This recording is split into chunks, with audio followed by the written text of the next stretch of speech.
अच्छा, last time हमने chapter के पीके बुक 9 फिजिक्स से chapter number 6 work and energy के पहले जो 5 कंसेप्चुअल क्वेश्चन थे वो मैंने किए हुए हैं, सॉल्व किए हुए हैं। अगर आप लोगों ने अभी देखा नहीं तो यूट्यूब पर जाकर सर्च करें कि 9 physics K PK book chapter number 6 work and energy conceptual questions by sir Shoaib, तो इंशाल्लाह वीडियो आ जाएगा। तो अब रहते हैं 4 कंसेप्चुअल क्वेश्चन रहते हैं। तो 5 तो मैंने लास्ट टाइम मैंने आप लोगों को ये बताया हुआ था कि इस चैप्टर के टोटल 9 कंसेप्चुअल क्वेश्चन थे। फिर इस 9 कंसेप्चुअल क्वेश्चन में जो 5 कंसेप्चुअल क्वेश्चन तो थे वो तो मैंने हल करवाए हैं, सॉल्व करवाए हैं। अब रहते हैं 4 कंसेप्चुअल क्वेश्चन। तो अब हम ये 4 कंसेप्चुअल क्वेश्चन ये तो मैंने किए हुए हैं। अब हम इस बाकी जो 4 कंसेप्चुअल क्वेश्चन है इस पर बात करते हैं। सबसे पहले कंसेप्चुअल क्वेश्चन के बारे में मैं ये बताऊं कि ये कौन कौन से टॉपिक के साथ बिलोंग करता है, फिर इसके बाद मैं आता हूं और इनको शुरू करता हूं। सबसे पहले अगर मैं कंसेप्चुअल क्वेश्चन नंबर 6 की बात करूं, कंसेप्चुअल क्वेश्चन नंबर 6 जो है इस कंसेप्चुअल क्वेश्चन का ताल्लुक जो है वो वर्क का टॉपिक के साथ है। फिर इसी तरह कंसेप्चुअल क्वेश्चन नंबर 7 हो गया और कंसेप्चुअल क्वेश्चन नंबर 8 हो गया। इस 2 कंसेप्चुअल क्वेश्चन का ताल्लुक एनर्जी टॉपिक के साथ है। और फिर एनर्जी टॉपिक में कौन से एनर्जी के साथ, एक फॉर्म ऑफ एनर्जी जिसको हम बोलते हैं काइनेटिक एनर्जी, तो इसका ताल्लुक काइनेटिक एनर्जी के साथ है। अब रह गया है last conceptual question which is conceptual question number 9 और इस कंसेप्चुअल क्वेश्चन का ताल्लुक जो है वो पावर टॉपिक के साथ है। तो अब हम सबसे पहले ऐसा करेंगे, कंसेप्चुअल क्वेश्चन नंबर 6 को करेंगे, फिर 7, 8 और फिर इसी तरह 9। तो अब हम कंसेप्चुअल क्वेश्चन नंबर 6 से शुरू करते हैं। कंसेप्चुअल क्वेश्चन नंबर 6, सबसे पहले कंसेप्चुअल क्वेश्चन नंबर 6 को आप देखें। कंसेप्चुअल क्वेश्चन नंबर 6 ये कहता है why do roads leading to the top of a mountain wind back and forth. Conceptual question number 6 का मतलब ये है कि अक्सर आप लोगों ने देखा होगा जो पहाड़ होते हैं तो वहाँ पहाड़ के जब हम अर्थ के सरफेस से पहाड़ के टॉप पर जाते हैं तो कुछ रोड्स बने हुए होते हैं। वो जो रोड्स होते हैं वो स्ट्रेट नहीं होते बल्कि इसी तरह इर्रेगुलर शेप में हम सड़क बनाते हैं। तो ऐसा क्यों हम करते हैं, वाई? तो अब हम आते हैं इसको बाकायदा यहाँ पर मैं ड्रा करता हूँ। देखिए मैं ऐसा करूँगा कि यहाँ पर अब मैं इसको मिटाता हूँ क्योंकि यहाँ पर मेरे साथ स्पेस नहीं है। तो अब मैं इसको मिटाऊँगा यहाँ पर। तो यहाँ पर अब मैं ऐसा करता हूँ कि मैं यहाँ पर एक ही माउंटेन लूँगा। तो यहाँ पर मैं एक ही माउंटेन लूँगा, एक में मैं स्ट्रेट रोड बनाऊँगा, फिर इसके बाद दूसरे में मैं इर्रेगुलर शेप वाला रोड बनाऊँगा। फिर मैं आऊँगा, फिर लास्ट में मैं इस कंसेप्चुअल क्वेश्चन का जो कंक्लूजन है उसकी तरफ मैं आऊँगा। तो कंसेप्चुअल क्वेश्चन नंबर 6 में यहाँ पर मिसाल के तौर पर यहाँ पर मैंने अर्थ का सरफेस लिया हुआ है। ये है अर्थ का सरफेस और यहाँ पर ये है बेसिकली एक माउंटेन। और इसी तरह यहाँ पर ये बिल्कुल ये वही माउंटेन यहाँ पर भी मैंने बनाया हुआ है। अब यहाँ पर जो है यहाँ पर एक कार है, यहाँ पर ये एक कार है और इसी तरह यहाँ पर भी मैंने यहाँ पर भी इसी तरह का एक कार बनाया हुआ है। अब ये कार जो है मैं ये इमेजिन करता हूँ कि ये कार जो है ये इस स्ट्रेट पाथ पर यहाँ पर आ गया, यहाँ पर टॉप पर पहुँच गया। लेकिन यहाँ पर ये जो कार है ये इसी तरह पहले ये इस रास्ते से होकर चला गया, फिर इसी तरह इस रास्ते से होकर चला गया, फिर इसी तरह इस रास्ते से होकर चला गया और फिर इस तरह इस रास्ते से होकर चला गया। अब इस कंसेप्चुअल क्वेश्चन 6 का मतलब यह है कि हम रोड्स जब हम इस टॉप पर जाते हैं तो फिर रोड स्ट्रेट हम नहीं बनाते हैं बल्कि इसी तरह इरेगुलर शेप्ड वाले रोड्स बनाते हैं। ऐसा क्यों करते हैं, यानी हम ऐसे यहाँ पर ये जो रोड्स होते हैं ये हम इसी तरह बेंड क्यों करते हैं? तो इस क्यों का जवाब हम देते हैं। तो अब यहाँ पर मैं इनको इनके साथ कंपेयर करता हूँ, फिर लास्ट में जाकर मैं कंक्लूजन निकालूंगा कि हम ऐसा क्यों करते हैं। सबसे पहले यहाँ पर अगर मैं देखूँ, यहाँ पर स्लोप जो है बहुत ज़्यादा है। जब हम स्ट्रेट रोड बनाते हैं तो जो स्लोप होता है वो स्लोप बहुत इंतहाई ज़्यादा होता है। लेकिन जब हम इसी तरह के रोड्स बनाते हैं तो देखिए यहाँ पर स्लोप जो है कम है। यहाँ पर स्लोप को अगर मैं देखूँ तो यहाँ पर स्लोप जो है वो इंतहाई कम है। तो यहाँ पर स्लोप जो है वो कम होते हैं, यानी स्ट्रेट रोड पर स्लोप ज़्यादा होते हैं। इसी तरह और इस इरेगुलर शेप्ड वाली जो रोड्स है इसमें जो स्लोप होता है वो कम होता है। अब जब यहाँ पर स्लोप ज़्यादा हो गया तो यहाँ पर ये कार जब इस स्ट्रेट पाथ पर यहाँ पर स्टॉप पर जाएगा तो इसका जो इंजन होगा इसका जो इंजन होगा, क्योंकि यहाँ पर स्लोप ज़्यादा है तो फिर इसका जो इंजन होगा ये जब फोर्स लगाएगा यहाँ तक पहुँचने में तो फिर इसके लिए ज़्यादा फोर्स रिक्वायर होगा। तो यहाँ पर इंजन के लिए जो फोर्स रिक्वायर होगा वो ज़्यादा मोर रिक्वायर, तो यहाँ पर ज़्यादा रिक्वायर होगा। क्यों? क्योंकि यहाँ पर स्लोप ज़्यादा है। अब यहाँ पर क्योंकि यहाँ पर स्लोप कम है, तो जब स्लोप कम है तो फिर इस कार के लिए इस रोड पर जाना, इस इंजन के लिए फोर्स कम रिक्वायर होगा। तो यहाँ पर इंजन के लिए जो फोर्स रिक्वायर होगा वो कम रिक्वायर होगा। अब यहाँ पर अगर मैं देखूँ, यहाँ पर बेसिकली जब यहाँ पर फोर्स ज़्यादा लगेगा तो फिर यहाँ पर इस पर्सन यहाँ से लेकर यहाँ तक जब वो जाएगा तो ज़्यादा से ज़्यादा वर्क डन होगा, यानी इस स्ट्रेट पाथ पर ज़्यादा से ज़्यादा जो है वर्क होगा।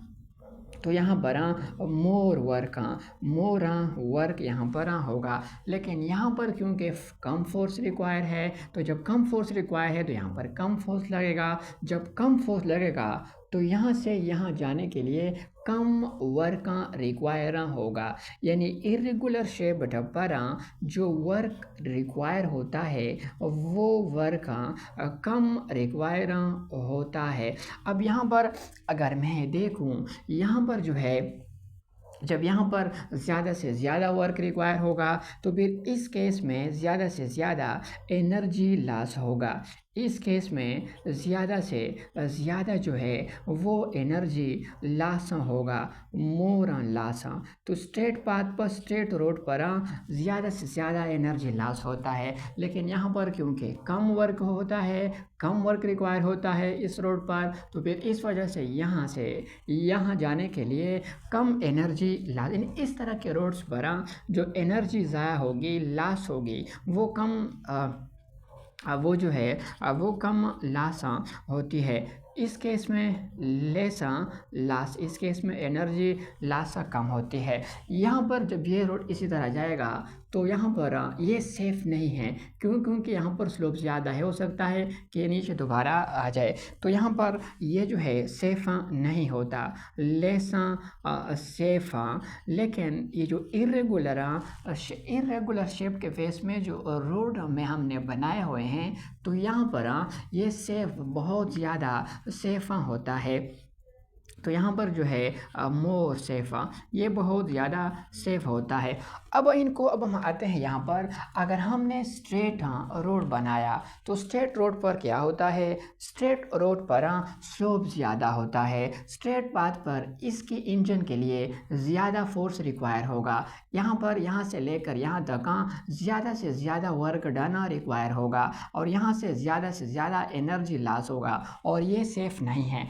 इरेगुलर रोड्स हम इस वजह से बनाते हैं। अब हम इस क्वेश्चन का जवाब भी देते हैं और कंक्लूजन्स की तरफ भी आते हैं। तो हम इस तरह के रोड्स इस वजह से बनाते हैं क्योंकि ऐसा करने से स्लोप कम हो जाता है। तो फिर यहाँ से लेकर यहाँ तक जाने के लिए इंजन के लिए कम फोर्स रिक्वायर होता है। जब इंजन के लिए कम फोर्स रिक्वायर होता है तो फिर यहाँ से लेकर यहाँ तक कम वर्क जो है वो होता है। तो यहाँ पर कम वर्क होता है, और यहाँ पर कम वर्क होता है तो यहाँ पर एनर्जी लॉस कम होता है, और ये सेफ भी होता है। इस वजह से हम इस तरह के रोड्स बनाते हैं। मैं दोबारा कहूँगा कि हम इस तरह के रोड्स इस वजह से बनाते हैं क्योंकि ऐसा करने से स्लोप कम हो जाता है। इंजन जब जाएगा तो कम फोर्स रिक्वायर होगा, कम वर्क करेगा और कम एनर्जी लॉस होगा, और ये सेफ भी है।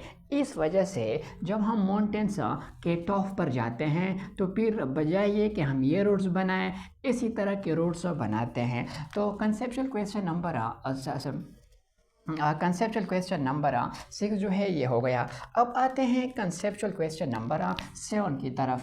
कंसेप्चुअल क्वेश्चन नंबर 7 जो है इसका ताल्लुका काइनेटिक 7 और 8 दोनों का ताल्लुका काइनेटिक एनर्जी के साथ है। अब कंसेप्चुअल क्वेश्चन नंबर 7 को देखें। कंसेप्चुअल क्वेश्चन नंबर 7 का मतलब ये है कि मिसाल के तौर पर एक बॉडी है, एक ऑब्जेक्ट है, वो मोशन में है। तो जब मोशन में होगा तो इसकी स्पीड, मोशन के दौरान इसके पास एक एनर्जी होती है मोशन की वजह से, उस एनर्जी को हम बोलते हैं काइनेटिक एनर्जी। अब काइनेटिक एनर्जी बराबर होती है हाफ mv²। तो इस कंसेप्चुअल क्वेश्चन नंबर 7 में ये कहा गया है कि अगर हम इसके मास को डबल करें तो काइनेटिक एनर्जी पर क्या असर पड़ेगा, और फिर दूसरे पार्ट में ये कहा गया है कि अगर हम स्पीड को डबल करें तो फिर काइनेटिक एनर्जी पर क्या असर पड़ेगा।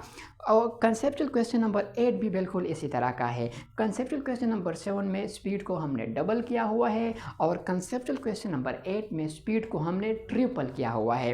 तो अब आते हैं कंसेप्चुअल क्वेश्चन नंबर 7 को पिक्चर के ज़रिए से मैं यहाँ पर समझाता हूँ। मिसाल के तौर पर यहाँ पर मैंने अर्थ का सरफेस यहाँ पर मैंने एक बॉडी को लिया हुआ है।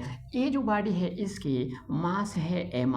अब ये मास जो है ये पहले रेस्ट में था, ये पहले रेस्ट में था। जब रेस्ट में था तो फिर इसकी स्पीड कितनी थी, इसकी स्पीड फिर होगी 0, इसकी वेलोसिटी फिर कितनी होगी, इसकी वेलोसिटी फिर होगी 0। इसकी यहाँ पर मोमेंटम बराबर होता है, इंशाल्लाह मैं पढ़ाऊँगा चैप्टर नंबर 3 में, इंशाल्लाह मैं पढ़ाऊँगा मोमेंटम बराबर होता है mv। जब वेलोसिटी 0 तो फिर मोमेंटम जो होगा वो 0 के बराबर होगा। अब काइनेटिक एनर्जी जो है ये बराबर होती है हाफ mv²। तो जब स्पीड 0 होता है तो फिर काइनेटिक एनर्जी 0 के बराबर होता है।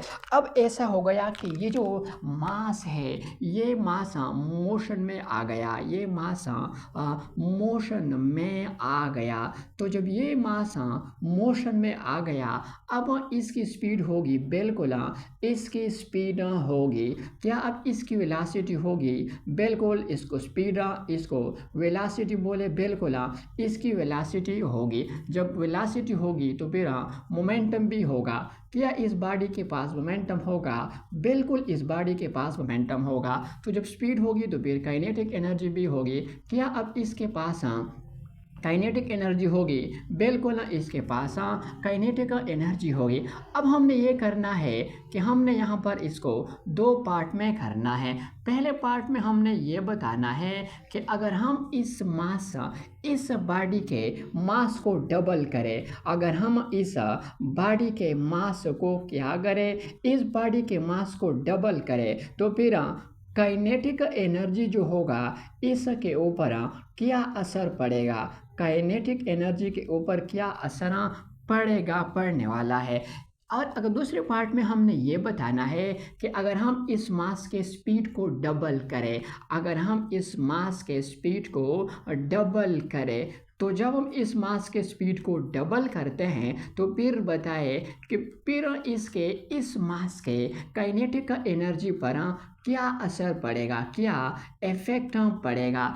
तो 2 पार्ट है इस क्वेश्चन के। मास को डबल किया तो काइनेटिक एनर्जी पर क्या असर पड़ेगा, और स्पीड को अगर हम डबल करते हैं तो फिर काइनेटिक एनर्जी पर क्या असर पड़ेगा। अब सबसे पहले काइनेटिक एनर्जी का फार्मूला जो कि मैंने यहाँ पर ऑलरेडी लिखा हुआ है हाफ एम वी स्क्वेयर। तो यहाँ पर पहले मैं लिखता हूँ काइनेटिक एनर्जी जो है ये बराबर होता है हाफ एम वी स्क्वेयर। अब काइनेटिक एनर्जी जो है ये दो चीज़ों पर डिपेंड करता है। पहले काइनेटिक एनर्जी मास पर डिपेंड करता है और दूसरा जो है काइनेटिक एनर्जी स्पीड पर डिपेंड करता है। तो मैं यहाँ पर पहले मास की बात करूंगा।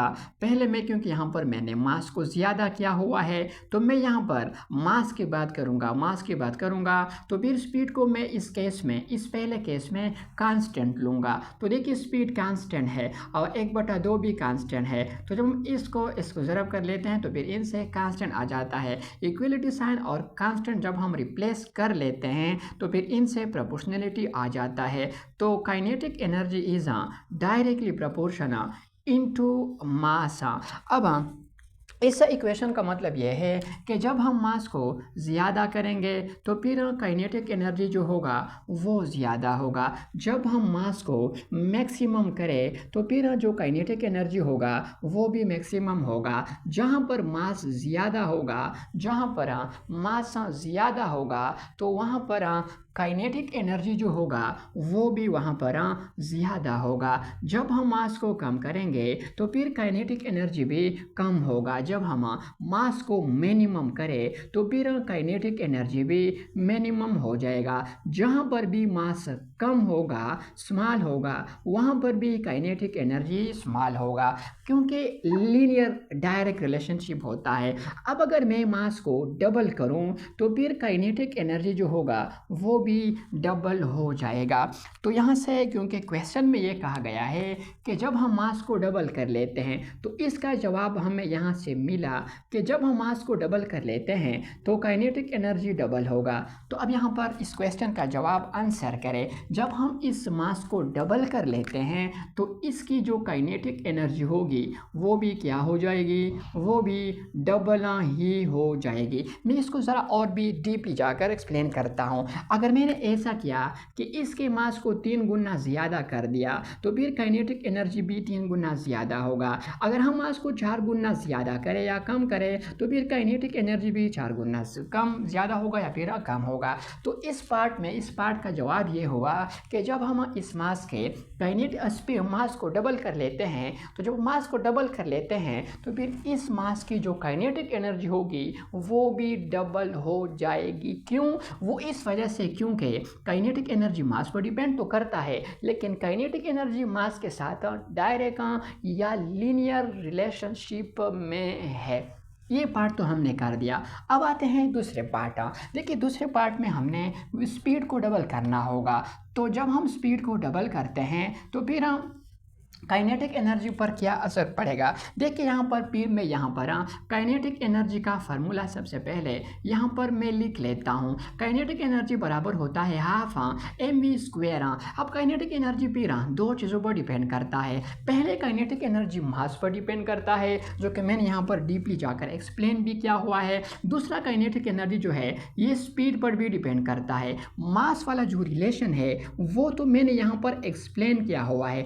अब काइनेटिक एनर्जी स्पीड के साथ कौन से रिलेशन में है अब मैं यहाँ पर एक्सप्लेन करूँगा। लेकिन जब मैं काइनेटिक एनर्जी और स्पीड के दरमियान ताल्लुक को देखूंगा तो फिर इस केस में मैं मास को कांस्टेंट रखूंगा। तो इस केस में मैंने मास को कांस्टेंट रखा हुआ है। अब इस केस में मास कांस्टेंट है और 1/2 भी कांस्टेंट है। तो जब हम दो कांस्टेंट को ज़रब कर लेते हैं तो फिर रिजल्ट में भी हमें एक कांस्टेंट ही मिल जाता है। और कांस्टेंट और इक्वलिटी साइन जब हम रिप्लेस कर लेते हैं तो फिर इनसे प्रोपोर्शनलिटी साइन बन जाता है। तो फिर इस वजह से इसको मैं ऐसे लिख सकता हूँ, kinetic energy is proportion into v square. अब ये वाला रिलेशन आ गया काइनेटिक एनर्जी और स्पीड के दरमियान। अब इस रिलेशन का मतलब ये है कि जब हम स्पीड को ज़्यादा करते हैं तो फिर जो काइनेटिक एनर्जी होगा वो भी बेसिकली ज़्यादा होगा। जब हम स्पीड को मैक्सिमम करें तो फिर काइनेटिक एनर्जी जो होगा वो भी मैक्सिमम होगा। जहाँ पर भी स्पीड ज़्यादा होगा वहाँ पर काइनेटिक एनर्जी भी ज़्यादा होगा। जब हम स्पीड को कम कर लेते हैं तो काइनेटिक एनर्जी भी कम होगा। इस साइन का मतलब है डिक्रीज। जब हम स्पीड को करते करते मिनिमम करें तो फिर वहाँ पर जो काइनेटिक एनर्जी होगा वो भी मिनिमम हो जाएगा।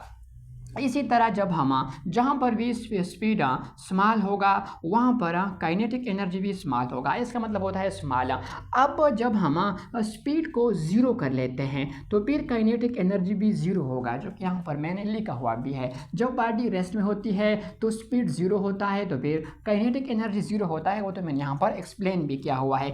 अब जब हम इस स्पीड को डबल कर लेते हैं तो स्पीड को मैंने डबल किया हुआ है। अब इस दो के ऊपर स्क्वायर भी है तो यहाँ पर जब हम दो के ऊपर स्क्वायर ले लेते हैं, तो यहाँ पर मैं करता भी हूँ। जब हम इस दो मैंने क्यों लिखा, क्योंकि मैंने स्पीड को डबल किया हुआ है। और इस दो के ऊपर स्क्वायर मैंने क्यों लिखा, क्योंकि इस स्पीड के ऊपर स्क्वायर है। तो दो दूने चार, 4। इसका मतलब यह है कि जब हम स्पीड को डबल कर लेते हैं तो काइनेटिक एनर्जी 4 गुना बढ़ जाती है। अब अगर हम स्पीड को 2 गुना ज़्यादा कर लेते हैं तो काइनेटिक एनर्जी 4 गुना ज़्यादा हो जाती है। तो ये तो हमारा क्वेश्चन है कि जब हम स्पीड को डबल कर लेते हैं, यहाँ पर आप इसका आंसर करें। जब हम स्पीड को कम कर लेते हैं तो काइनेटिक एनर्जी तो ज़्यादा तो होगा लेकिन 4 गुना बढ़ जाएगा। काइनेटिक एनर्जी 4 गुना बढ़ जाएगा। इस क्वेश्चन का मतलब ये है कि जब हम बॉडी के मास को डबल करें तो काइनेटिक एनर्जी डबल हो जाएगा, लेकिन अगर हम बॉडी के स्पीड को डबल करें, 2 गुना ज़्यादा करें, तो काइनेटिक एनर्जी 4 गुना बढ़ जाएगी। यानी मास डबल करने से काइनेटिक एनर्जी डबल और स्पीड डबल करने से काइनेटिक एनर्जी 4 गुना बढ़ जाती है। यहाँ से हम एक और कंक्लूजन भी निकालते हैं, वो ये है कि काइनेटिक एनर्जी ठीक है, काइनेटिक एनर्जी जो है ये मास पर भी डिपेंड करता है, स्पीड पर भी डिपेंड करता है, दोनों पर डिपेंड करता है। लेकिन ज़्यादा डिपेंड किस चीज़ पर करता है? ज़्यादा डिपेंड जो है वो स्पीड पर करता है। क्यों? क्योंकि स्पीड के ऊपर स्क्वायर है। और ये आप लोग यहाँ पर देख भी सकते हैं कि यहाँ पर मैंने मास को भी डबल किया हुआ है और स्पीड को भी डबल किया हुआ है। तो मास डबल करने से काइनेटिक एनर्जी डबल हो गई है, लेकिन स्पीड डबल करने से काइनेटिक एनर्जी 4 गुना ज़्यादा हो गई है। तो इसका मतलब ये है कि काइनेटिक एनर्जी ज़्यादा डिपेंड स्पीड पर करता है। मास पर भी डिपेंड करता है लेकिन ज़्यादा डिपेंड स्पीड पर करता है। क्यों? क्योंकि स्पीड के ऊपर स्क्वायर आया हुआ है। अब कंसेप्चुअल क्वेश्चन नंबर 8 भी यहाँ पर डायरेक्ट कर लेते हैं। यहाँ पर कंसेप्चुअल क्वेश्चन नंबर 8 यहाँ पर मैं डायरेक्ट कर लेता हूँ। कंसेप्चुअल क्वेश्चन नंबर 8 का मतलब ये है कि जब हम स्पीड को ट्रिपल कर लेते हैं, जब हम स्पीड को क्या कर लेते हैं, ट्रिपल कर लेते हैं, 3 गुना जो है।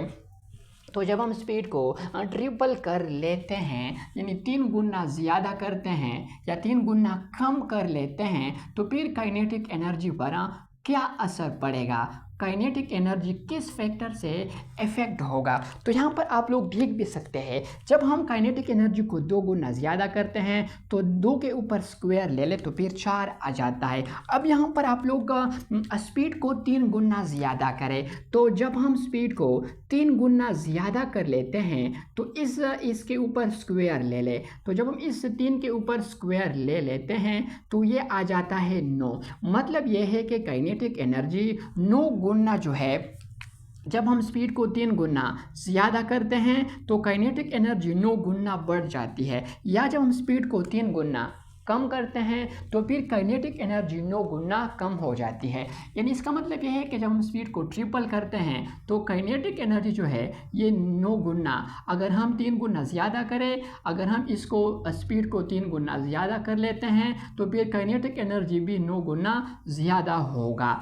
अब इसको मैं और भी डीपली जाकर करता हूँ। अगर मैं ऐसा करूँ कि स्पीड को 4 गुना करूँ तो 4 4 16, तो फिर काइनेटिक एनर्जी 16 गुना हो जाएगी। अगर मैं स्पीड को 5 गुना करूँ, 5 गुना ज़्यादा करूँ तो 5 5 25, तो फिर जो काइनेटिक एनर्जी होगा वो 25 गुना ज़्यादा होगी। इसी तरह अगर मैं इसको 6 तो 6 6 36, तो फिर काइनेटिक एनर्जी 36 गुना। अगर स्पीड को हमने ज़्यादा किया हुआ है तो काइनेटिक एनर्जी जो है ये 36 गुना ज़्यादा होगी। अगर स्पीड को हमने 6 गुना कम किया हुआ है तो फिर काइनेटिक एनर्जी 36 गुना कम हो जाएगी। तो ये भी हमने कर दिया। अब आते हैं लास्ट कंसेप्चुअल क्वेश्चन नंबर 9, जिसका ताल्लुक पावर टॉपिक के साथ है। पहले आप इनको ज़रा नोट आउट करें ताकि फिर मैं इनको साफ करूं। देखिए, उम्मीद करता हूँ आप लोगों ने इनको साफ किया होगा।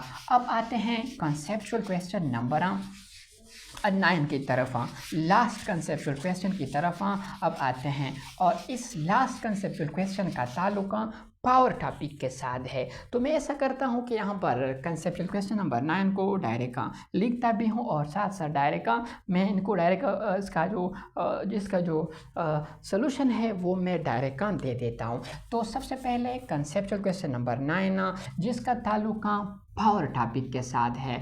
मिसाल के तौर पर यहाँ पर मैंने अर्थ का सरफेस लिया हुआ है। यहाँ पर मैंने सबसे पहले अर्थ का सरफेस लिया हुआ है। यहाँ पर ये एक बीम है, बीम, और यहाँ पर ये है एक क्रेन, यहाँ पर ये एक क्रेन है। अब ये क्रेन क्या करता है, ये इस बीम को उठाता है। लेट्स सपोज इस क्रेन ने इस बीम को उठाया, कितनी हाइट तक उठाया, इस बीम को इसने टोटल h हाइट तक उठाया, इसने टोटल h हाइट तक जो है उठाया। तो इसने टोटल h यानी अर्थ के सरफेस से लेकर टोटल इन्होंने h हाइट तक उठाया। तो जब इस क्रेन ने इस बीम को h हाइट तक उठा रहा था तो फिर ये टाइम t लगा रहा था और इसका जो पावर था वो p था।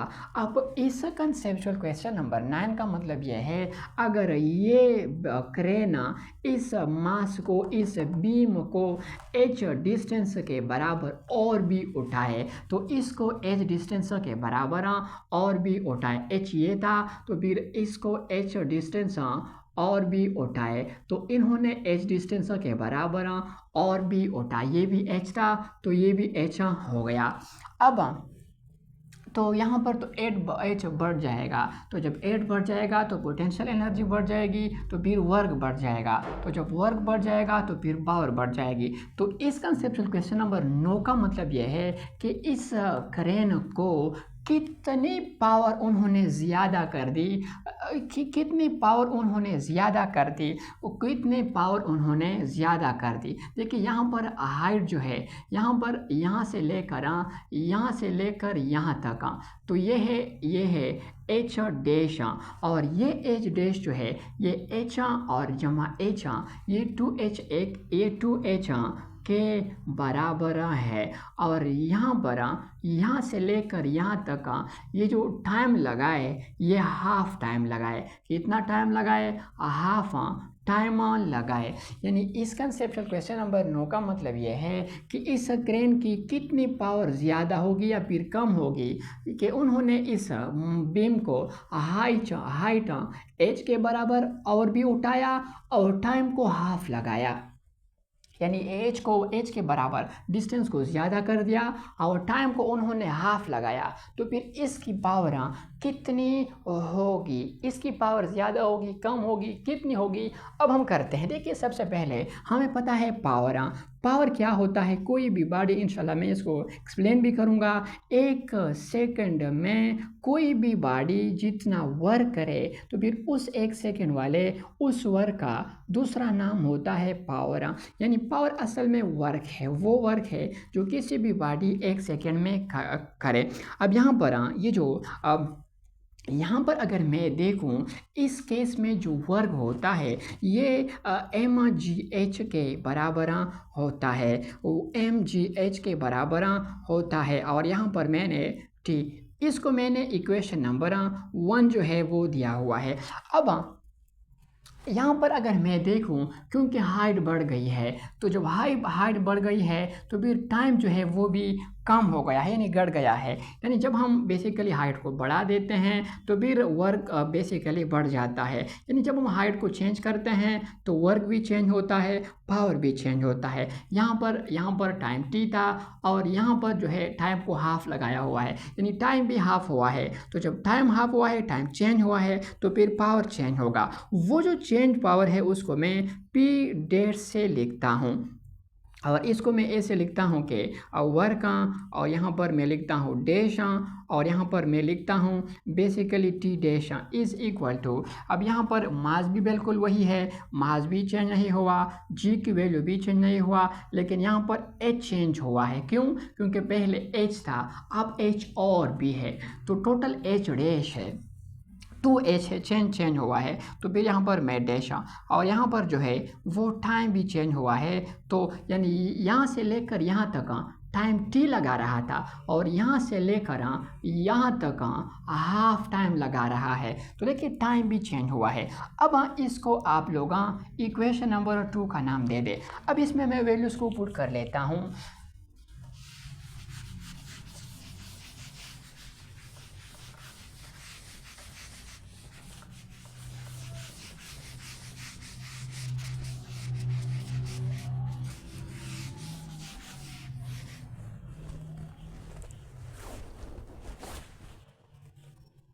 अच्छा, अब मैं इसको यहाँ पर इसमें वैल्यूज़ को पुट कर लेता हूँ। तो P dash is equal to, पहले ये वाला इक्वेशन यहाँ पर फिर मैं लिखूँगा एम और जी एच डैश और डिवाइडेड बाई यहाँ पर T dash is equal to M G को अपनी जगह पर लिखे और एच डैश की जगह पर देखिए एच डैश जो है ये टोटल हाइट है और टोटल हाइट बराबर है एच जमा एच यानी 2h।